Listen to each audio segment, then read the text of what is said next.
Hey guys, my name is Rifki and welcome back to Rifshy RNS. I was not happy with my hang on the back filter on my 60 cm tank. It was not performing well and the water clarity was very bad. I'll roll the clip for you to see.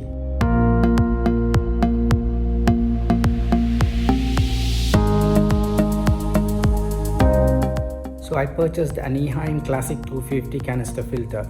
For those of you are new to canister filters can learn from this video on how to assemble one.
The next day,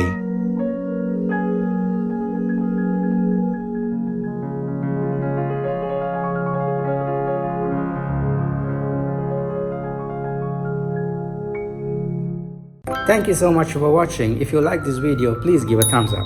If you're not yet subscribed to my channel, please subscribe and leave a comment. I'd really appreciate if you can share this video to support my channel. Take care and stay safe. Signing off.